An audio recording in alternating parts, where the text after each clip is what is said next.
The Galaxy S25 Ultra is the most enticing phone that Samsung has ever made. The thing is addictively delightful to use. I'd say this is the closest a phone has ever come to being an iPhone killer, but at the same time, should you actually go out and buy one right now? In most cases, I would say no. Let me explain why. So, on one hand, it's actually kind of hard to describe just how much I love using this thing. I mean, just from a technical materials perspective, the glass being used on the front and back, the now stronger titanium on the body, this is one tough phone. I've been specifically using it without a case to test it. And so far, at least, it's been in a camera bag, it's been in backpacks, pockets, it's been embedded into our table during a failed intro. I even painfully sat here rubbing my wedding ring against it, and there is a little more dust collection than I would like, but zero in the way of damage. Only thing that has unfortunately marked it is a pretty nasty 1.5 meter drop straight onto concrete. But when I saw that happen, I was bracing myself for a lot worse than this. The battery life is even better than last year. It's just under 9 hours of total screen on time per charge when the screen is set to the default 1080p, which means I'm reaching the end of my days with 30 to 40% left in the tank consistently. But also, is this not just like gorgeous? It's like the precise looking design of the phone paired with this almost borderless display that's so vibrant, so crisp, and almost immune to reflections to the point where you don't even need to turn the brightness high to see it clearly, all topped off with easily Samsung's most beautiful software ever. Actually, I'll tell you how you know that Samsung has hit the nail on the head with this One UI 7 Android skin. Drisha, wife and lifetime iPhone user, picked this phone up for the first time, rolled it around in her hands, scrolled for 5 minutes. She looked at me and she said, "You know what, I actually like this." She has never said that before to me in the 5 years that we've been together. But I can kind of see why she said it here. It feels like this software is specifically designed to feel familiar to an iPhone user. The icons and widgets are now more in line than ever. The multitasking page is now practically identical. The way that you can now swipe down from the right to pull up your control center and then swipe down from the left to open a separate notifications tray. The way that you customize your lock screen is like, okay, copy my homework and don't even worry about changing it. Would it be even better if Samsung had been more original? Maybe.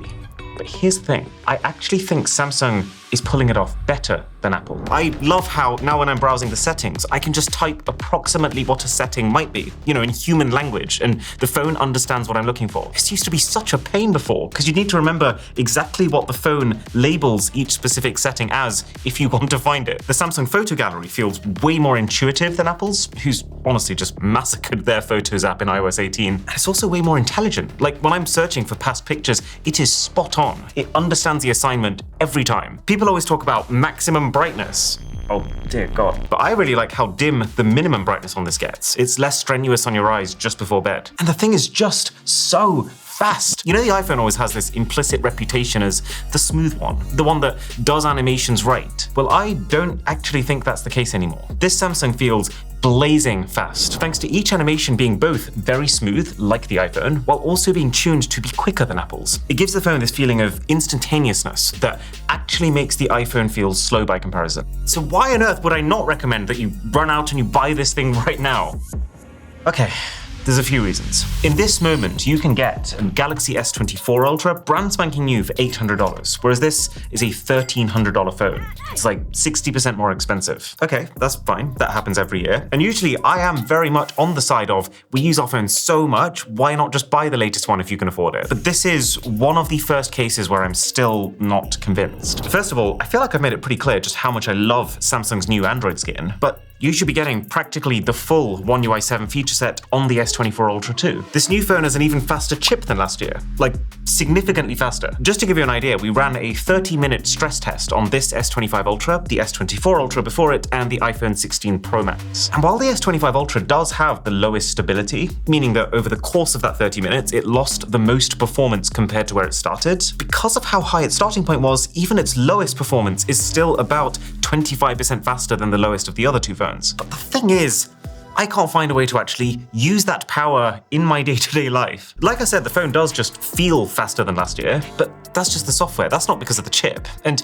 in terms of games, I wish the landscape was different. I wish the top 50 games on the Play Store were all just super graphically intense, massive 3D worlds, but they're not. To appeal to the widest pool of people, most mobile games are developed to run on $100 phones. So finding ones that actually benefit from this power is becoming quite a niche endeavor. You'll have to be specifically looking for them. And then also, you can have the most powerful chip in the world, but especially on Android, which is more often than not a victim of lazy developer syndrome, some apps are just gonna lag anyway. So like, I've been playing a lot of Pokemon TCG Pocket recently. It plays completely fine on the latest iPhone, 60 frames per second. Hell, it plays fine on an iPhone 12, but on the 2025 flagship Samsung, it lags. I've noticed this with the Amazon app. It's sloppily programmed. I've noticed it with Zoom calls. Like, the Android app is just laggier, and it seems to run the camera in much worse quality. The list goes on. My point being, having this much power is absolutely incredible, but I don't think the average person is going to notice compared to the S24 Ultra, because most of the bottlenecks come down to software, not hardware. And then there is the AI part of the equation. The majority of the appeal of this S25 Ultra, more so than maybe any phone ever released, is tied to AI. We've been told this AI is only free till the end of 2025, but we still have no idea how much the AI is going to cost. Now, I will say, some of these new AI features are amazing, like AI Select. Game changer. You know when someone sends you a whole paragraph and you just want to copy one sentence from that paragraph, this solves it. Or the ability to quickly screen grab something in a chat to resurface it to the top. So incredible that I have mapped my AI Select to come up when I double tap the side button. Hold to activate Gemini feels like a real step up from Google Assistant. They finally figured out how to get Gemini to do all the basic stuff that the Assistant was good at. And so now the focus is just in what ways can it go further? I think it still does need to go further. I mean, I really wish it could be a full phone assistant. You know, like, call me an Uber to the shops, find me a photo I took of Milo yesterday, open the new Captain America trailer on YouTube. It can't do any of those things right now from the home screen. But still, at least being able to now communicate with complex commands, like, what's a great restaurant in London for a group in which one person has a peanut allergy, one person's a vegan, and one person has celiac disease? Yeah, that's usually what I'm working with. I found Vantra, a restaurant that caters to your group's dietary needs. And they are also mindful of peanut allergies. And you can see why that is useful. The ability to go one step further and pull up Gemini Live with the context of what is on your screen, that feels even more next level. Talk live about video. Oh, never gonna give you up. So tell me, why did this video become such a trend? It's called Rickrolling, and it's a classic internet meme. But why do you think this video specifically became the meme? You know how sometimes the best memes are just so random?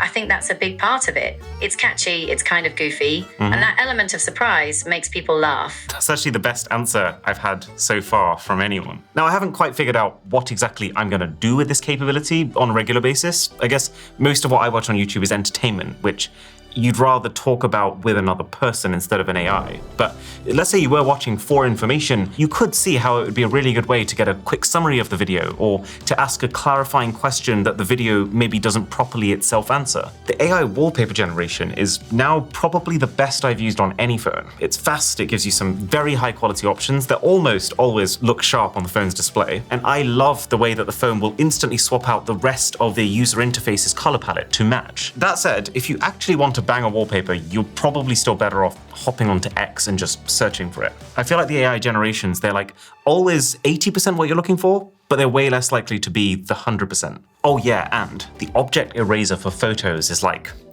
wow. This is actually better in my experience than even the one on the Google Pixel. It really does make the people and the objects in the background of your shots feel like they are being snapped out of existence. Now, at the same time, some of these AI features are not so good. Like all of these briefs that it keeps giving me on my lock screen. My morning briefs are usually weather, and here's what's coming up later today on my Google Calendar. Which, sure, okay, I get how that might be useful, but if I want my weather, it is also on my home screen. And then my evening check-ins are like even more weather, which, like, I have a roof, why do I care when I'm about to go to bed? And then a reminder of today's Google events. But again, it's not like anyone's scheduling calls after 8 p.m. This stuff has already happened. And then tomorrow's Google events. Cross-app action, the ability for two apps to communicate with each other, also needs a couple of years in the oven, I think. But even then, I just don't think there's enough to it yet. It's kind of as predicted. The level of intelligence required to understand your request, that exists. But the level of intelligence required to understand the full context that surrounds your request is missing. And without that, it is practically useless. Like, for example, you can say to this phone, when does the Pokemon pop-up come to London? Add it to my calendar. And snap your fingers, it's done. Title, location, timing, everything. But the Pokemon pop-up is open for 4 full days. So how did it decide that this is the day that I'm going on? And how did it decide what time I'm going to be there? These are things that, for this to be actually useful, it needs to truly understand and to be able to run them by me, like a real personal assistant would. The Samsung Now bar that sits on your lock screen feels kinda like Apple's Dynamic Island. It's cool in concept, it's executed in a slick way, but without enough functionality or supported apps to really have any impact on the way that you use your phone. Like, it's got some very specific sports that if you're into it can serve you up notifications that show you current game progress, but like, I'm not a massive sports guy. This only starts to become useful to me at the point where it can understand what I'm interested in just generally. So let's say the fact that I open the Pokemon card app once per day, that's an interest. And then it can ping me when a new expansion goes live within that game. The interpreter mode feels like in moments there's a sparkle. Sometimes it all just clicks and you're actually having an almost real-time conversation with someone in another language. It's just that the vast majority of cases are more, you see in real time on the screen that it has completely butchered the sentence that you're trying to say, and you're out there scurrying to hit the stop button before it translates and you accidentally tell the other person to shave their cat. Oh yeah, and then the ability to record calls with the additional perk to search through the transcript afterwards and AI summarize what you heard. The seamlessness and presentation of this feature is pure Superman. It's just a shame that the execution is closer to the Joker. The phone just does not seem to understand what you're saying. And if it doesn't understand what's being said, it doesn't matter if you can search through it or AI summarize it, it's all gobbledygook. And separately, but while we are on the subject of dunking on this thing, Samsung did a little sneaky here. They have silently removed the Bluetooth functionality of the S Pen. So you can't use it anymore to control your music using air gestures or your camera shutter. Can't say I ever really did much of either of those, but it's still not a good look to see some things moving backwards like this. Anyway, my main point was that yes, there are still some actually new, actually great AI features here. It's just that with every single one of them, you have to put 3 pretty large asterisks next to them. Like A, some of these features, like circle to search and cross-app action, really they're Google features, so other phones will get them too. B, a lot of this stuff will also be coming to past Samsung phones via updates. And the biggest thing, if all of these features are so central to this S25 Ultra, then how on earth do we still have absolutely no idea how much they're going to cost us? I'll tell you why.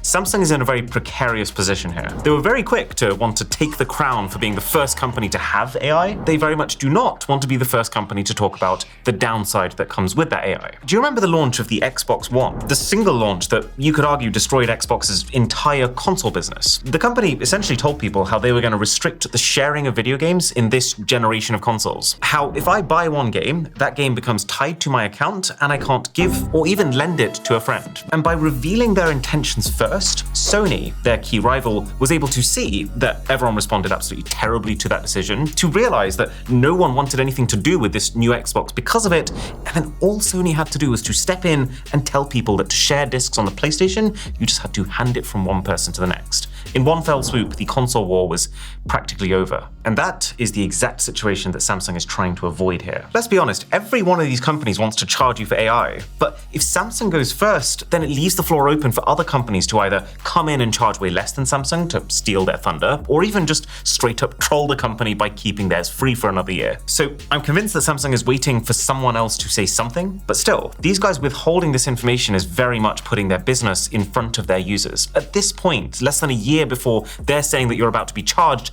they should be making it very clear how much. And of course, then we've got the cameras. And I'd actually go as far as to say that there are large improvements to the cameras this year. The S25 Ultra does take better zoom photos than last year, it takes better ultra-wide shots, it's got better skin tones, pretty much every single image taken on every single lens is sharper, and the videos look cleaner with less noise too. Not to mention that it now shoots fast enough that I would go as far as to say Samsung's 5+ year battle with shutter lag, I'd say it's finally put to bed. I wouldn't say this is the best phone camera ever. I'd say the iPhone is a little ahead, the Vivo X200 Pro is quite a way ahead, but it's still top 5. Again though, to the point that I'm making, most of these improvements have happened without any change to the camera hardware from last year. So another one of the reasons that I'm suggesting you might want to wait this one out is to see if this camera can get so much better without changing the cameras, then is this again just software? And are they going to bring these improvements to their previous phones? I mean, I'd say there's at least a 50% chance that they don't. don't. They might either decide that if we make our old phones better, no one's going to buy the new ones, or